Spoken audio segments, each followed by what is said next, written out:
Europe 1, 16h-18h, l'équipée sauvage. Mathieu Noël. Laurent Mariotte, est-ce que vous passez beaucoup de temps devant la télé, vous qui y êtes beaucoup? Pas tant que ça, franchement pas tant que ça, mais un petit peu quand même, mais pas beaucoup. Chaque soir, on perd tous 17 minutes à s'engueuler avec son conjoint pour savoir ce qu'on va regarder sur Netflix ou sur les nombreuses plateformes qui s'offrent à nous aujourd'hui. Heureusement, il y a désormais Eva Rock et sa rubrique 17 minutes de gagné. Alors, je voulais revenir sur le magazine culturel Stupéfiant. Je ne sais pas si vous connaissez ce magazine Avec Léa qui était Salamé. présenté par Léa Salamé, qui n'est plus sur France 2 comme l'année passée, mais qui est sur France 5 et qui se décline en fait sous forme de documentaire, comme ce soir, avec un sujet absolument passionnant. Et ne riez pas, je suis très sérieuse, les travestis. Les travestis comme figure récurrente dans l'histoire de l'art et dans l'histoire tout court, donc depuis notamment la cour de Louis XIV. Alors, grâce à des historiens, des philosophes, des écrivains, mais aussi grâce à de nombreux témoignages, le documentaire va revenir sur des destins incroyables de gens qui se travestissaient. Alors, je pense par exemple à l'abbé Choisy, qui était surnommée la Grande Demoiselle. On est au XVIIe siècle. Il se travestissait pour séduire les femmes, pour qu'elles donnent plus lors de la quête après la messe, par exemple.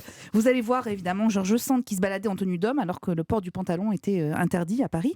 Vous allez découvrir des photos de fantassins de la Wehrmacht habillés en femme. C'est absolument incroyable. Et puis, les chansons secrètes d'un artiste que vous aimez beaucoup, Laurent Mariotte, Serge Gainsbourg.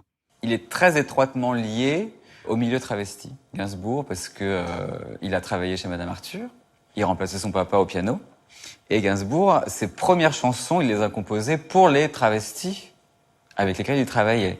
Gainsbourg a toujours caché ses premières chansons écrites pour des travestis. En 1955, il compose Antoine le Casseur pour Lucky Sarcelles. Ce morceau, jamais enregistré, inédit, le voici. Antoine, le casseur. Alors moi, je ne savais absolument pas que Serge Génial. Gainsbourg avait travaillé chez Madame Arthur en remplacement de son papa, ça, c'est pianiste. sûr. Voilà. De la contre-culture à la culture pop, comment les travestis ont-ils été acceptés ou pas dans la société? Comment ils nous interrogent aussi sur la notion de masculinité et de féminité? C'est toutes les questions que le magazine pose ce soir sur France 5 à 20h50. Il est absolument fascinant, c'est truffé d'infos et d'histoires qui sont richement illustrées. Donc à voir sur France 5, 20h50, pardon, je l'ai déjà dit, et sur le site france.tv. Et voilà. Vachement bien. Vachement bien. Mine de rien, on vient de gagner 17 minutes.